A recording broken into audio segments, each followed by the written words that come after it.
দূরবর্তী চন্দ্রদ্বীপ ইউনিয়নের হতদরিদ্র জেলেদের কথাও তিনি ভুলে যাননি। ক্ষতিগ্রস্তদের জন্য তিনি তৈরি করে দিয়েছেন নতুন ঘর, জীবিকা টিকিয়ে রাখতে দিয়েছেন নৌকা। ঝড় বন্যায় নৌকা গেছিল, মাসুদ ভাই আমার একটা নৌকার ব্যবস্থা করে দিছে এবং একটা ঘরও দিছে আমারে। আমি খুব অসহায়, মানে আমার 4টা মেয়ে 2টা ছেলে 2টা ছোট, মানে আমি একাই রুজি করি, মানে এগুলো নিয়ে খুব কষ্ট করে চলতেছি। তখন ঘর দৌড় উড়িতে পারছি না, এবার ঘরের ব্যবস্থা করে দিছে মাসুদ ভাই, ওই ঘরেই আমি থাকতেছি। আমাদের পাশে ডক্টর শফিকুল ইসলাম মাসুদ ভাই বিগত দিনে আমাদের পাশে ছিল। ঝড় বন্যা সিডার যাই বলেন, সবসময় সে অনুদান দেশে আমাদের পাশে দাঁড়ায় আছে। যেমন আমাদের অনেকের সেলাম হোসেন দিছে, তারপরে ঘর দিছে, কম্বল দিছে, যে কোনো টাকা পয়সা দিয়ে সে সাহায্য সহযোগিতা করছে।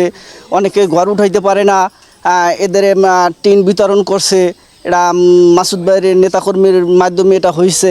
মাসুদ ভাই তো সে এমপি না এবং সংসদের কোনো সদস্য না, সেই হিসাবে সে যতটুকু সহযোগিতা করে, আশা করি এরকম কোনো নেতাকর্মী আমাদের পাশে আইসা দাঁড়াইতে পারে নাই।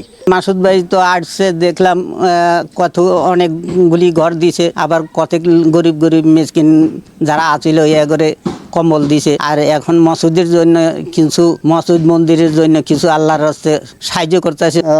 বন্যা হয়েছিল তখন আমাদের এই দেশে জেলে ভাইরা মারাও গেছে, মৃত্যু ব্যক্তিকে মাসুদ ভাই কিছু দান করছে এবং ঘর দুয়ার ভরিয়া গেছে, তাদেরকে টিনও দিছে। এই বছরও মানে কিছু ঘর দুয়ার দিছে, কিছু কম্বলও বিতরণ করছে।